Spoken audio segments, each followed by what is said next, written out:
Hey, Kevin, you're 4-4 in those first 8 games in conference play, and considering the success you've had the last couple of games, how prepared do you feel like your players are to enter this next stage of the schedule where you've got a whole bunch of quad one games coming up?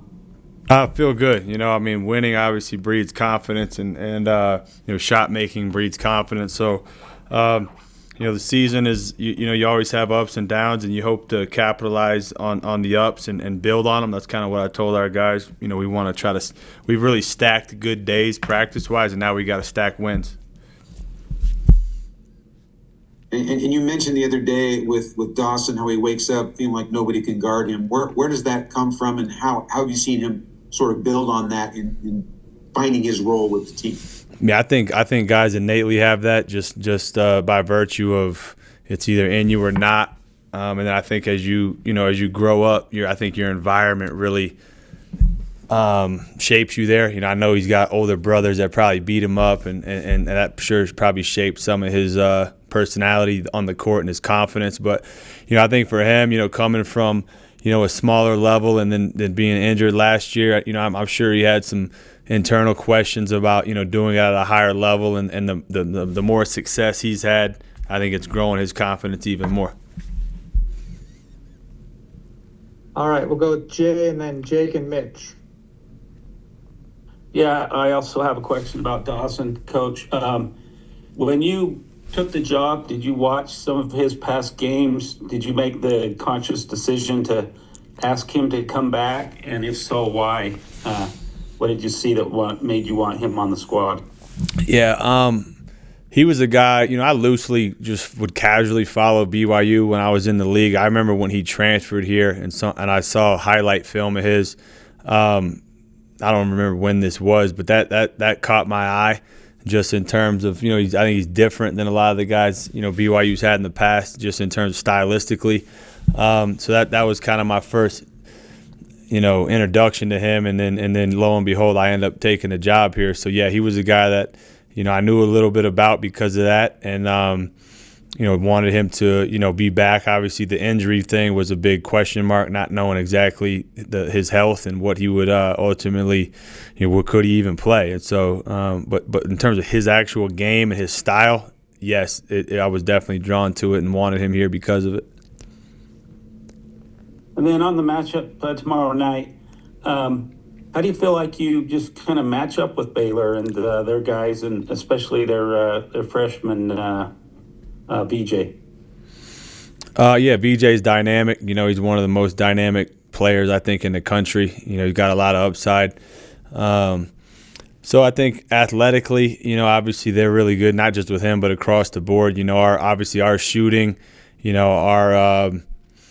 I think our pace is different. As athletic as they are, I think we play a bit faster. So it'll be an interesting matchup in terms of stylistically.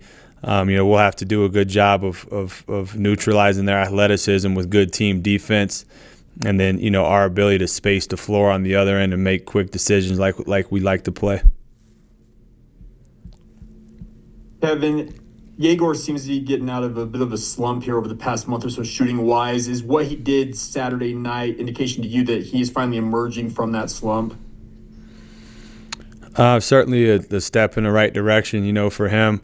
He's a guy, even when he was going through some rough times, his confidence never really wavered. Yeah, I think he was just trying to figure things out. And when I say figure things out, I just mean the style of play, the defenses, who's he playing with, and so forth. So I think a lot of things are starting to get smoothed out for him. You have a game like that where you make shots and you make free throws. I definitely think it will give him an added boost of confidence. But I've been happy with how he's approached going through some tough times. And then you brought in him and Cannon with the idea that you're going to develop them to get to the NBA. Are they on the trajectory that you think they will make it there sooner rather than later? I mean, that's relative. I don't know what sooner rather than later means to you or to them, quite frankly. But we feel like we foster an environment here that helps guys develop and get better. We obviously have an NBA lens on everything that we're doing. And so, like, when I talk to my friends in the NBA, Yeah, I think those guys are clearly on radars. You know, there's been a lot of traffic that's come in and out of here. I get calls all the time, a bunch of people coming tomorrow as well. So we've had no shortage of eyes on those guys, and I think a lot of that stuff kind of plays itself out as the season goes along and as draft season goes along and as workouts go along and as interviews go along. So, yes, I do think they'll be there sooner rather than later, but that is a relative statement. All right, we'll finish up with Mitch. Kevin, Dallin Hall's had a handful of games where just has to have the shot falling, not taking many attempts, but how's Dallin handling the maybe current shooting rut he's in, and your expectations for him moving forward? I don't even know if you would call what he's in as in a shooting rut. I mean, he's got he and I and we have to do a better job of getting him into positions where he can take advantage of advantages, if that makes sense. I think he's leaving money on the table where there's times I think he can attack. I think he's trying to figure out what those situations look like for him. Constantly trying to encourage him to, if he sees a crack in the defense, to take it. If he sees a shooting opportunity, to go ahead and take it. And so, it's an adjustment for him, different style of play and so forth, but his attitude's been really good. He's a guy that wants to see our team do well and do whatever he can to help us, win basketball games. And so just trying to, keep him focused on looking at the rim, being aggressive and maybe even being okay with, missing shots. I just want him to really put pressure on the defense. And last thing for me, a couple months ago before the Providence game, you noted that Scott Drew reached out to you, cheering you guys on with some Big 12 pride or whatnot. What is your relationship like with Drew? Has that been formed at all since you got hired last year?